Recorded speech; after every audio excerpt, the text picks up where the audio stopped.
आज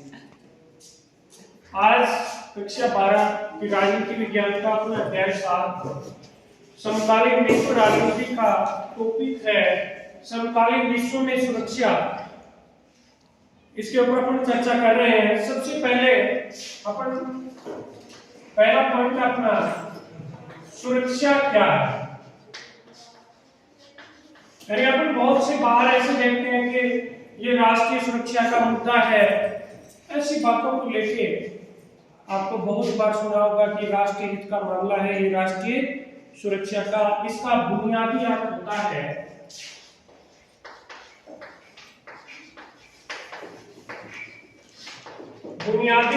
होता है इसका खतरे से आजादी। सुरक्षा का मतलब किसी तरह का उसके अंदर खतरा नहीं हो। यह इसकी दो कोटियां हैं, सुरक्षा की दो धारणाएं हैं। सुरक्षा की कितनी धारणा है? सुरक्षा की दो कोटियां हैं।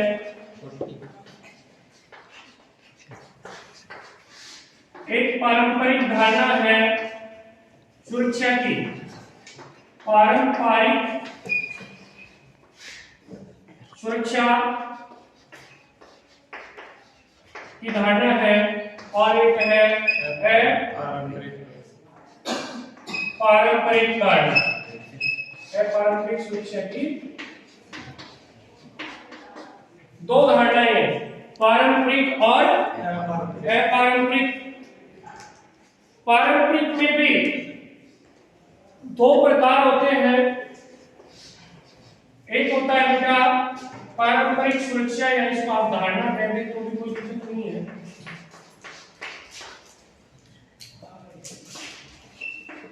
इनको समझेंगे दोनों धारणाओं को थोड़ा सा। पारंपरिक सुरक्षा की धारणा ये एक तो बाहरी सुरक्षा, एक होती है इसमें बाहरी सुरक्षा, और एक होती है आंतरिक सुरक्षा। ये भी दो प्रकार की होती है। पहले तो हमने सुरक्षा की दो धारणाओं दो कोटियों में पारंपरिक और अपारंपरिक। पारंपरिक और अपारंपरिक। पारंपरिक धारणा के अंतर्गत एक बाहरी सुरक्षा और एक आंतरिक सुरक्षा। बाहरी सुरक्षा किसी भी राष्ट्र की दूसरे राष्ट्र से सेना से सुरक्षा करना, यानी दूसरा राष्ट्र जब एक राष्ट्र पर या दूसरा देश एक देश पर हमला करता है, सैनिक हमला, उससे जो सुरक्षा की जाती है वो सुरक्षा किस श्रेणी में आता है? बाहरी सुरक्षा। यानी किसी बाहर देश की सीमा से बाहर की कोई जो भी स्थिति होती है वो बाहरी सुरक्षा कहलाती है। और आंतरिक सुरक्षा वह सुरक्षा होती है, यानी देश के अंदर जो भी मामले होते हैं, कोई आपस में जातीय हिंसा, धर्म के आधार पे या किसी भी आधार पे जो दंगे वगैरह होते हैं ना देश के अंदर ही, वो आंतरिक सुरक्षा। जैसे देश में अपने देश में बाहरी सुरक्षा के लिए सेना रखी जाती है, आंतरिक सुरक्षा के लिए अर्धसैनिक बल, हर राज्य के अंदर पुलिस बल। दूसरी आती है अपनी अपारंपरिक सुरक्षा। अपारंपरिक सुरक्षा के अंतर्गत देखो, पारंपरिक सुरक्षा अलग चीज है, अपारंपरिक अलग है। अपारंपरिक सुरक्षा के अंतर्गत प्राकृतिक चीजों से है, पर्यावरण से है, जैसे ग्लोबल वार्मिंग, ऐसे अनेक मुद्दे हैं जो पर्यावरण से जुड़े हुए। वो सुरक्षा कैसी होती है? अपारंपरिक। पारंपरिक में बाहरी और आंतरिक, इसमें हिंसा से संबंधित ज्यादा है, और वो है कि आदमी के अपारंपरिक में आदमी के जीवन जीने के लिए जो अपने को चाहिए वातावरण में, अपने को जो भी पानी की समस्या, कोई महामारी जैसे कोरोना, इसके ऊपर भी कोई बात हो, वो सारी किसके अंदर आती है? अपारंपरिक के अंतर्गत आते हैं।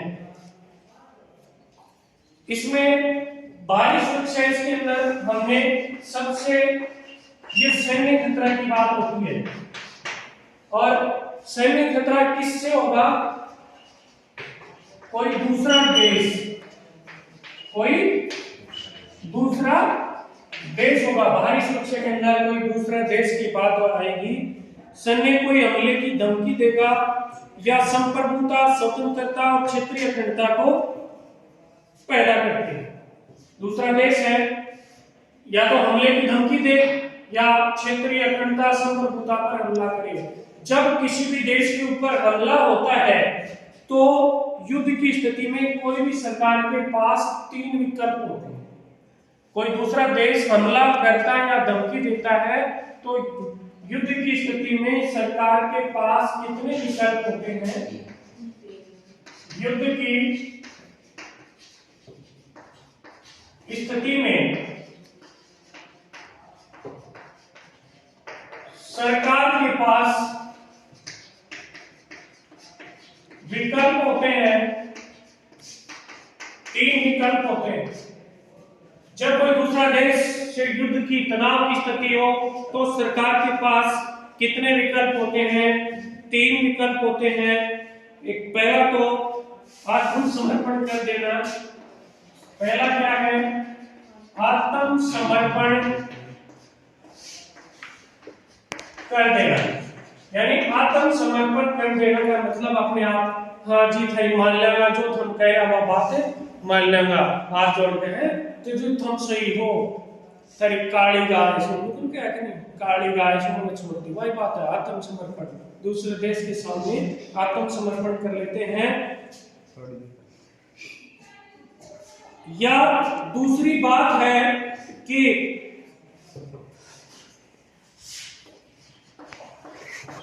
दूसरे देश की,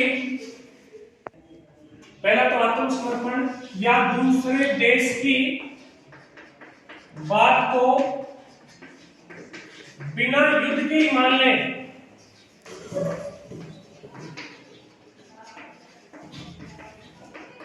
आत्मसमर्पण में तो क्या होता है, वो देख लेंगे आमने सामने दोनों देशों की सेनाएं हो जाएं और जब जनसंहार होने लग जाए, युद्ध होने लग जाए या अगले को देख के भय हो जाए, उसके बाद हार मान ले, अपने हथियार रख के हाथ खड़े कर दें। दूसरी स्थिति है कि दूसरे देश की जो कौन सी बात मान रहा है, वो किसी क्षेत्र पे या किस बात पे वो युद्ध करना चाह रहा है, उसकी बिना युद्ध उस बात को मान लिया जाए।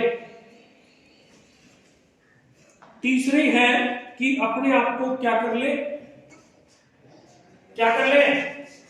उसके युद्ध करने वाली स्थिति है ना, एक अवरोध वाली बात, अवरोध आपने, यानी ऐसी स्थिति पैदा कर दे, अपरोध, अवरोध नहीं, क्या आएगा, अपरोध।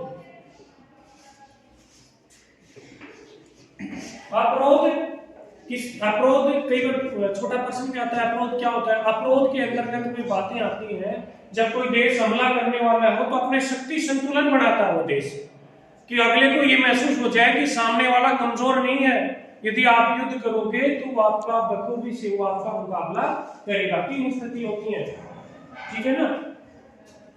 अब अपरोध का मतलब सुरक्षा नीति का संबंध युद्ध की आशंका को रोकने से होता है। अपरोध है सुरक्षा नीति का हिस्सा है, युद्ध की आशंका को रोकना, युद्ध की आशंका को रोकना, यानी जो युद्ध की स्थिति होने वाली है उसको रोकने की कोशिश की जाए, वो अपरोध कहलाता है। सुरक्षा नीति का ये हिस्सा होता है किसी भी देश का कि युद्ध को रोकने के लिए इस तरह से नीति बनाई जाए। शक्ति संतुलन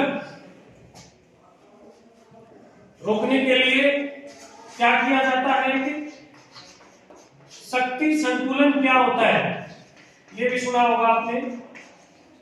कोई भी देश शक्ति संतुलन इस तरह से बनाता है, कोई देश हमारा दुश्मन है, हम दुश्मन के दुश्मन से अपनी मित्रता कर लें जिससे वो युद्ध की स्थिति में हमारे, जिस तरह से हमने शीत युद्ध में पढ़ा, एक गुट गठबंधन से बनाते गए थे देश, सोवियत संघ अपना बनाता गया था, अमेरिका अपना बनाता गया था, तो एक दूसरे को कोई दूसरा व्यक्ति कमजोर न लगे, ऐसा लगे कि एक देश कमजोर है तो दूसरा देश उसका सहायता कर देगा, इसलिए वो हमला नहीं करता है। तो इसलिए शक्ति संतुलन क्या होता है, हर सरकार दूसरे देश को अपनी शक्ति संतुलन को लेकर बहुत संवेदनशील होती है। सरकारें शक्ति संतुलन के लिए क्या करती हैं?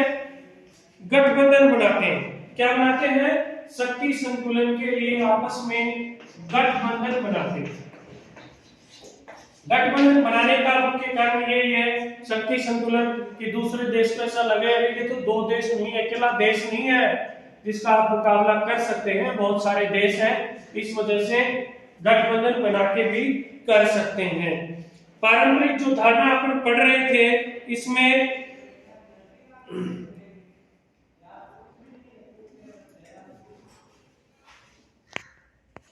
अब हम पढ़ेंगे सुरक्षा के पारंपरिक तरीके कौन कौन से हैं। सुरक्षा के पारंपरिक तरीके कौन कौन से हैं? सुरक्षा के पारंपरिक तरीकों के सुरक्षा के पारंपरिक तरीका है कि हिंसा का इस्तेमाल यथासंभव सीमित। मुख्य बात है हिंसा का इस्तेमाल सीमित। सुरक्षा का पारंपरिक तरीका ये कहता है कि आप कम से कम हिंसा करना, जब कोई रास्ता ही नहीं बचे तब जाके हिंसा का मार्ग अपनाना। देश के लिए भी किसी दूसरे देश के साथ युद्ध तभी करना, और युद्ध करे तो हिंसा बिल्कुल नहीं करनी चाहिए, यानी हिंसा का इस्तेमाल कम से कम होना चाहिए, व्यक्ति कम से कम मारने चाहिए चाहे युद्ध हो। ये सुरक्षा का कौन सा तरीका है? पारंपरिक तरीका। किसी देश को युद्ध, किसी भी देश को किसी देश को युद्ध उचित कारणों से और आत्मरक्षा के लिए करना चाहिए।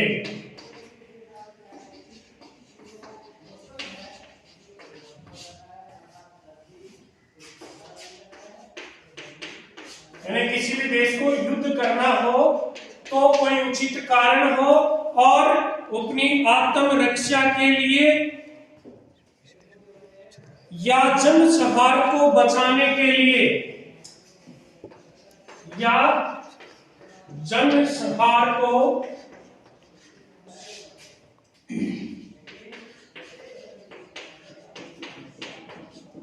बचाने के लिए करना चाहिए। यानी कहीं पे व्यक्तियों को मारा जा रहा हो और उसको बचाने के लिए हमें क्या करना चाहिए? युद्ध करना चाहिए। पारंपरिक तरीकों में निशस्त्रीकरण, अस्त्र शस्त्र से संबंधित संधियां, अस्त्र शस्त्र संधि, भाई परमाणु हथियार कम से कम काम में लिए जाने चाहिए, तथा विश्वास बहाली, इसको संधि को नियंत्रण कर दें, तथा विश्वास बहाली होनी चाहिए।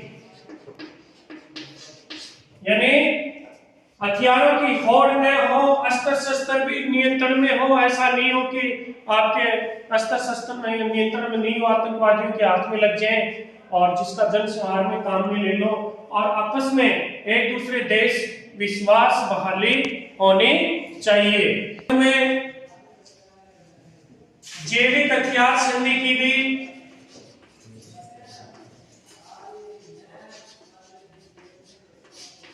क्या किया गया?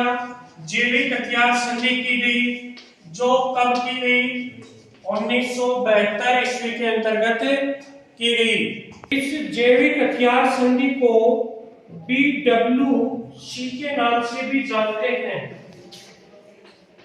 इसका शॉर्ट फॉर्म BWC है। इसका पूरा नाम biological weapon convention.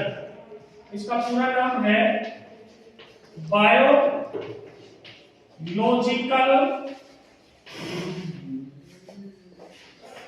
Weapons convention. Biological weapons convention, जैविक हथियार संधि, इंग्लिश में भी याद रखना, हिंदी में भी, जो 1972 के अंतर्गत की गई, और एबीएम भी 1972 में की गई। एबीएम संधि थी, ये भी 1972 में। एक इसको बोलते हैं एंटी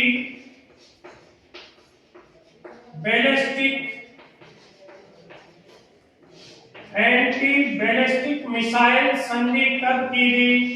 1972। ये अमेरिका और सोवियत संघ के बीच हो रही थी संधियां मुख्यतः।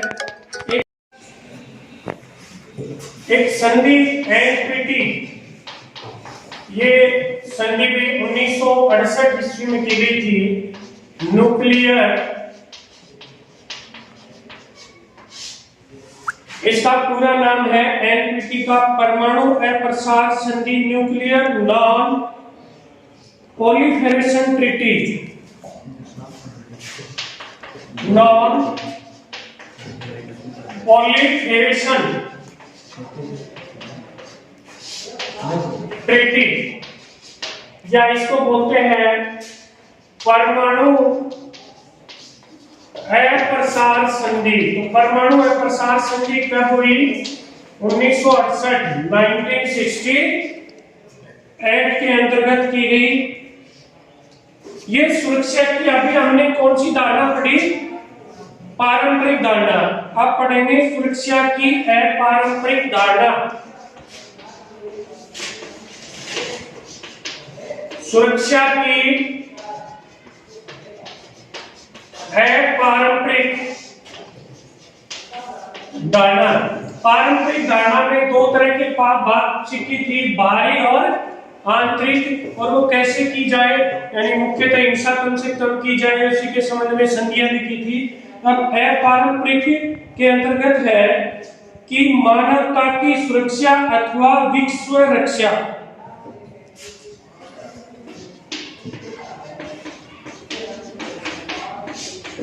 मानवता की सुरक्षा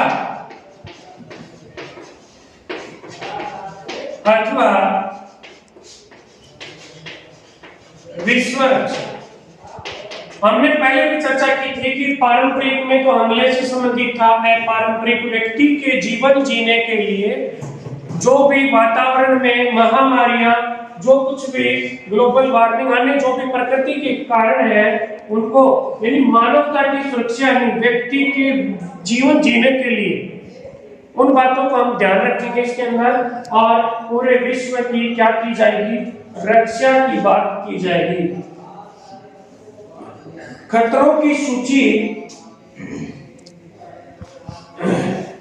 खतरों की क्या, किन किन चीजों से खतरा होता है? खतरों की सूची की बात करें तो सबसे पहले क्या हो जाए?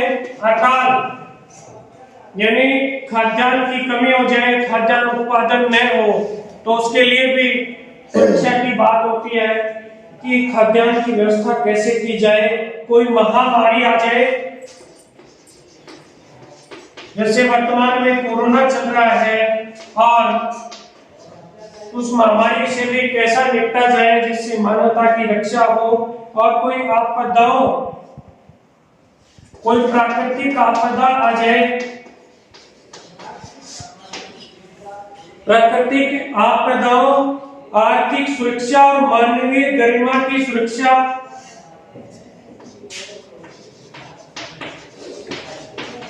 आर्थिक सुरक्षा एवं मानवीय सुरक्षा की बात करते हैं।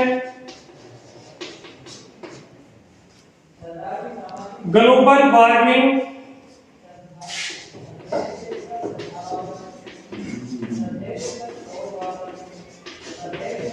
ग्लोबल वार्मिंग की बात करें, कोई अंतरराष्ट्रीय आतंकवाद,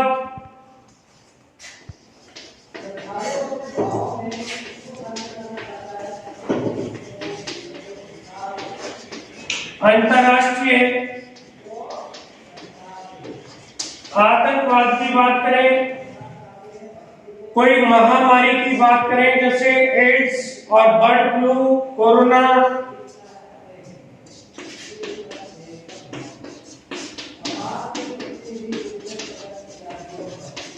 वर्तमान में कोरोना महामारी चल रही है, इसकी बात करें, ये सारे पारंपरिक सुरक्षा की बात है कि कोरोना, ये महामारियों का कैसा इलाज हो, कोरोना इसके बारे में भी ग्लोबल वार्मिंग है, जैसे आपने समझौते पढ़े थे, क्योटो प्रोटोकॉल, ऐसे बहुत सारी बातें अपने करेंगे। खतरे के नए स्रोत क्या हैं?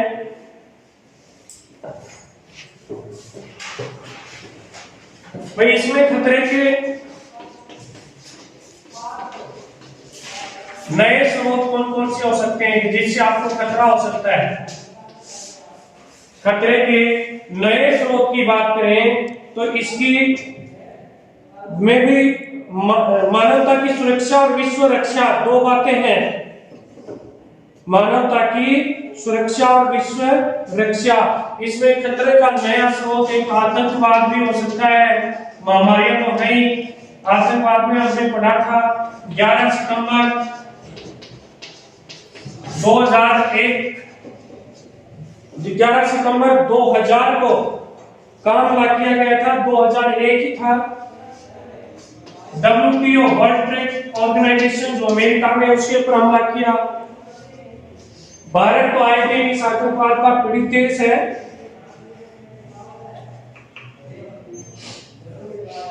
अब मानवाधिकार की बात करेंगे।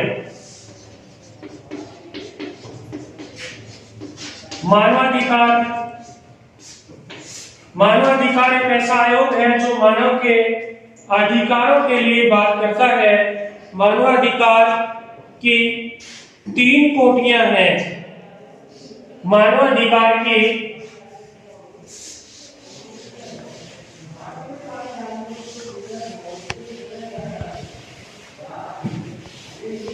हम मानवाधिकार को थोड़ा सा पढ़ रहे हैं। मानवाधिकार के बारे में इसकी 3 कोटियां बेटा, 3 प्रकार हैं कि किनका अधिकार करते हैं ये मानवाधिकार। 3 बातों का काम करते हैं। इसमें पहली है राजनीतिक अधिकारों की सुरक्षा करते हैं। पहला काम है ये राजनीतिक अधिकारों की सुरक्षा करते हैं। पहला काम, मानवाधिकार राजनीतिक अधिकारों की सुरक्षा करते हैं, जिसके अंतर्गत अभिव्यक्ति और सभा करने की जैसे आजादी,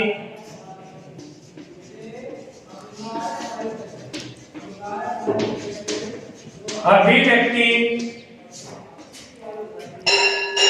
और सभा करने की आजादी, यानी राजनीतिक अधिकारों की सुरक्षा। दूसरी है आर्थिक और सामाजिक अधिकारों की भी बात करता है। दूसरा है आर्थिक और सामाजिक अधिकारों की भी बात करता है। मानवाधिकार पहले तो राजनीतिक अधिकारों की बात करता है, दूसरा आर्थिक और सामाजिक अधिकारों की बात करता है, तीसरा है उपनिवेशीकृत जनता अथवा जाति,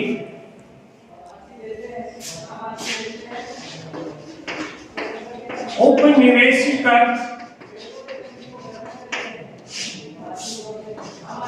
जनता अथवा जातीय, यानी जो देश गुलाम थे, उपनिवेश थे, वो आजाद हुए हैं, और मूलवासी अल्पसंख्यकों के अधिकार।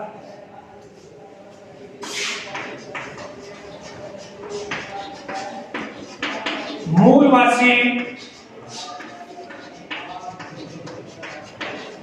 अल्पसंख्यकों के अधिकार। मैं ये कहना चाहूंगा कि उपनिवेशी कर्त जो जनता है, जो वहां के पूर्वज हैं, उसी क्षेत्र के हैं, लेकिन उनकी संख्या कम हो गई, तो उनके अधिकारों की बात करते हैं। जैसे आंतरिक रूप से विस्थापित जन कौन से होते हैं? एक बात आई यहां, आंतरिक रूप से विस्थापित जन, आंतरिक रूप से विस्थापित जन वे लोग होते हैं जो देश के अंदर ही जाति, वर्ग, संप्रदाय या अन्य किसी कारण से पीड़ित होकर एक स्थान से दूसरे स्थान पर उसी देश में विस्थापित होकर बसने लग जाते हैं। वो व्यक्ति आंतरिक रूप से विस्थापित जन कहलाते हैं। समझ गए? किसी देश में व्यक्ति जाति, धर्म, पंथ या अन्य किसी कारण के कारण वो वहां से पीड़ित होके एक स्थान से उसी देश में दूसरे स्थान पे बस जाते हैं, वो लोग आंतरिक रूप से विस्थापित जन कहलाते हैं। जैसे कश्मीरी पंडित,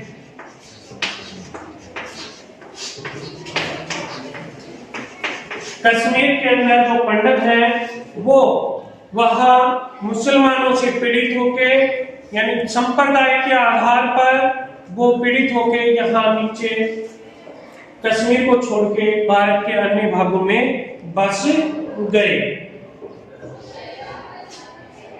सहयोग मूलक सुरक्षा,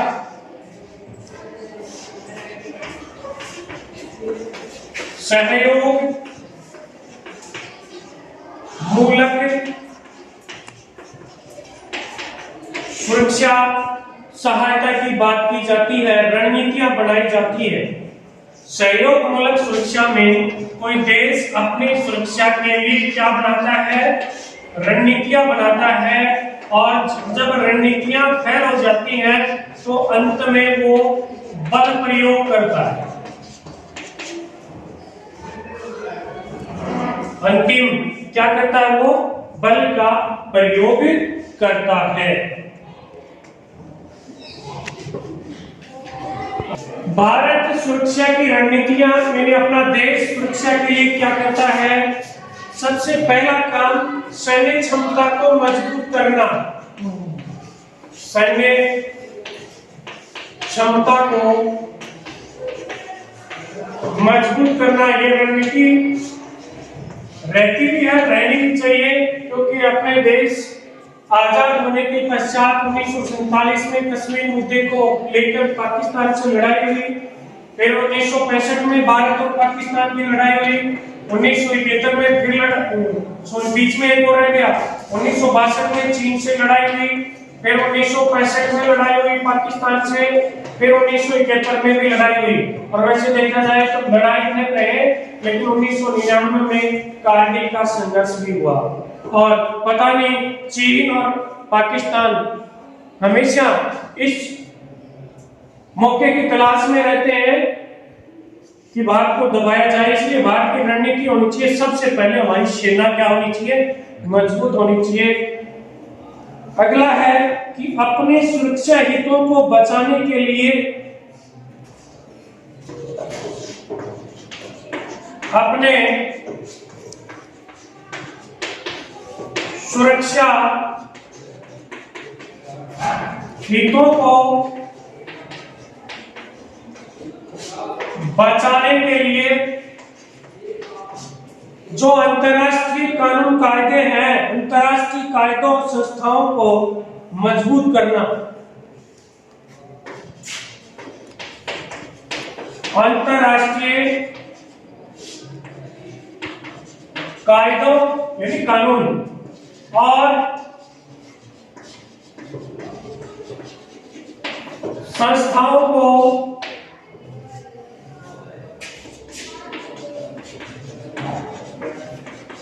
मजबूत करना।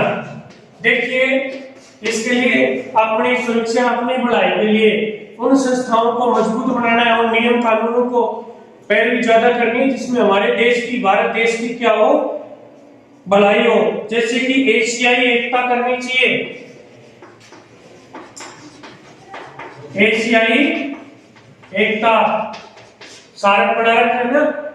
एशियाई एकता के लिए एक औपनिवेशीकरण और निशस्त्रीकरण,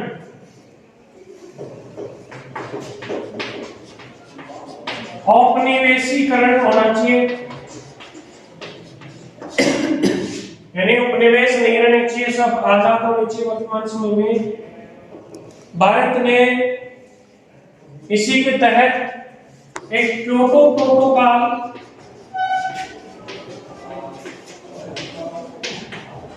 जो 1997 में जापान में हुआ था, भारत ने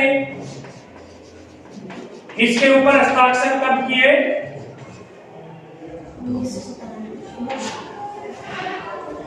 भारत ने कब किए? 2000 में किए थे या 2002 है? दो क्यों? और क्योटो प्रोटोकॉल की जो बाध्यताएं थी भारत को छूट दी गई। देश की अंदरूनी सुरक्षा समस्याओं से निपटने की तैयारी, देश की अंदरूनी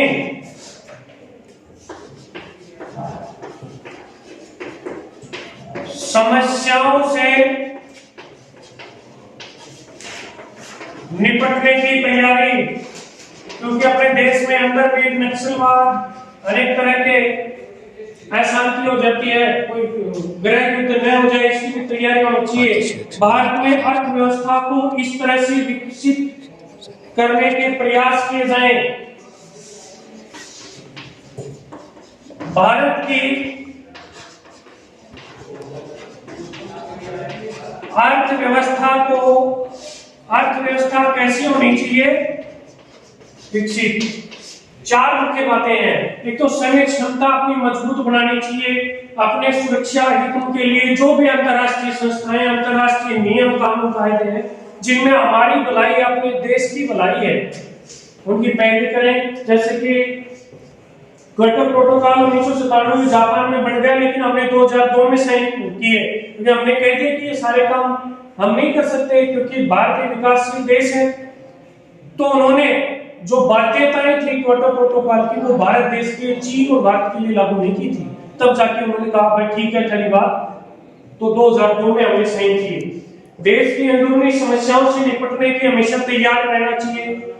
हमारी आंतरिक पुलिस व्यवस्था, प्रशासन जो भी है, कहीं अंदर ही हमारी व्यवस्था खराब हो जाए, हम तो पाकिस्तान और चीन से सुरक्षा की बात करें, देश के अंदर ही अशांति हो जाए, ऐसा नहीं होना चाहिए। देश की व्यवस्था भी होनी चाहिए और भारत की अर्थव्यवस्था विकसित होनी चाहिए, क्योंकि अर्थव्यवस्था से ही पूरा देश चलता है। यदि अर्थव्यवस्था कमजोर हो जाएगी तो हमारा देश पीछे चला जाएगा।